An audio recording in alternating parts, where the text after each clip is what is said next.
Olá, Wellington, bom dia, seja bem-vindo. Bom dia, Guilherme. Alegria estar aqui para conversar sobre gestão, liderança contigo.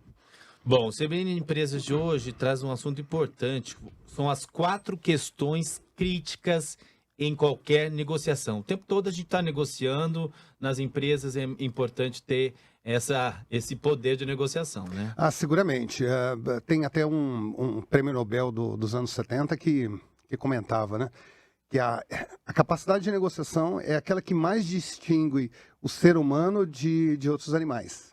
Foi por causa dessa capacidade que nós nos tornamos, quem nos tornamos, né? Quero dizer, o Homo sapiens acabou evoluindo. A nossa evolução, né? E hoje em dia, com organizações cada vez mais horizontalizadas, né?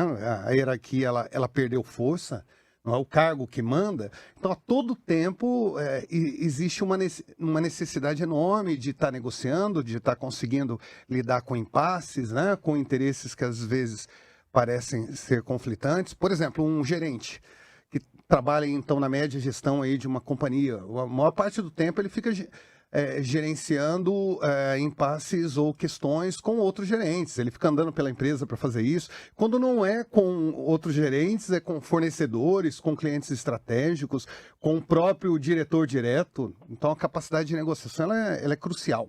E tem gente que não avança numa carreira de gestão exatamente porque acaba ignorando isso que a gente chama das 4 grandes questões, né?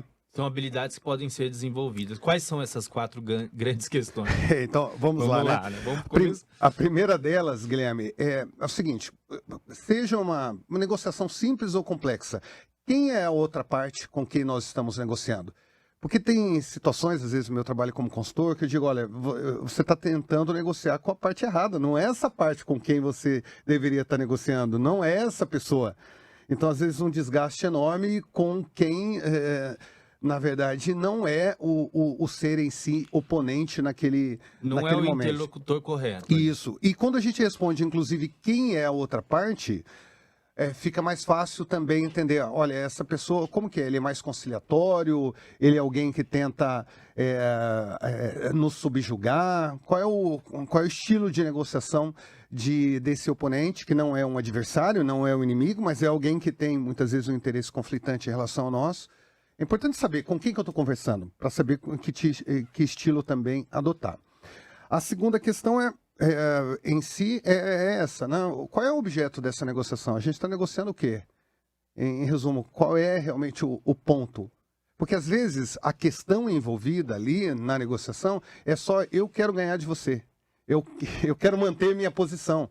Mas aí, quando a gente faz isso, nós estamos nos portando de uma forma um pouco madura, né? Às vezes até infantil, porque às vezes em negociações nas organizações, eu pergunto qual é a questão envolvida, o que você quer no final das contas, é isso. E o outro diz, eu quero tal coisa. Eu falo, pô, mas se você ganhar isso, no final das contas, o que vai mudar? Então, assim, um desgaste enorme por algo que é mínimo, né? Às vezes é só o orgulho que está em jogo, ou se não, o fato de querer estar certo sempre. Então tem que ser mais flexível nessas negociações. E principalmente saber o que está em jogo. O que está em jogo? O que você quer que aconteça no final desse diálogo ou dessa Tem uma negociação? meta bem clara, né? Isso, exatamente. Senão a gente se perde e deixa com que o ego domine. Às vezes é a vaidade que está movimentando aquele embate, né? Uhum. A terceira questão é literalmente... isso que eu estava comentando há pouco, que é o que você quer que aconteça no final das contas, o que vai ser um bom resultado. E a quarta questão é o que a outra parte quer, ou as outras partes, porque nem sempre a negociação é com uma única parte. Então, o outro... por que o outro está resistindo? Por que vocês já não fizeram um acordo logo de cara?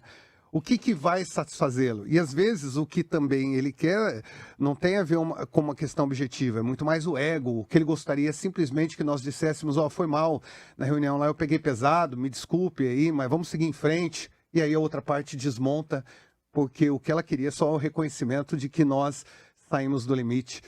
Outras vezes não, tem uma questão política envolvida, outra é poder, mas em resumo, nós temos que pensar quem é a outra parte, qual é a questão envolvida, o que você quer dessa negociação e o que a outra ou as outras partes querem. Quando a gente analisa isso, seja uma negociação na família, no trabalho, simples ou complexa, fica muito melhor nós nos posicionarmos. Não para ganharmos do outro, mas para construirmos com o outro uma ponte para um caminho comum. O vencedor tem que ser, os dois lados tem que conseguir um resultado positivo, né? Sim, Só... quando se fala em ganha-ganha, o nosso ouvinte precisa entender o seguinte: isso daí não é piadinha, não é um discurso. Qualquer negociação, se você e a outra parte não sentem que conseguiram atingir os seus interesses, no mínimo, nós não vamos querer sentar com essa outra parte depois. E dentro das organizações, nem sempre nós temos condições de simplesmente falar assim, eu não quero sentar mais com o Guilherme. Não, eu vou ter que sentar com o Guilherme nos próximos 5 anos, então vai se tornar infernal essa relação de trabalho se não houver a busca por uma satisfação mútua. E essa satisfação mútua não quer dizer 50-50, não é um 50-50. Às vezes eu tenho que abrir mão de alguma coisa agora para manter relação, porque... Para no futuro colher, né? Isso, e é isso que torna o ser humano. Vamos falar mais sobre negociação no mundo empresarial, no mundo corporativo. Wellington, muito obrigado e até a próxima coluna. Obrigado a você, Guilherme. Ótimo dia.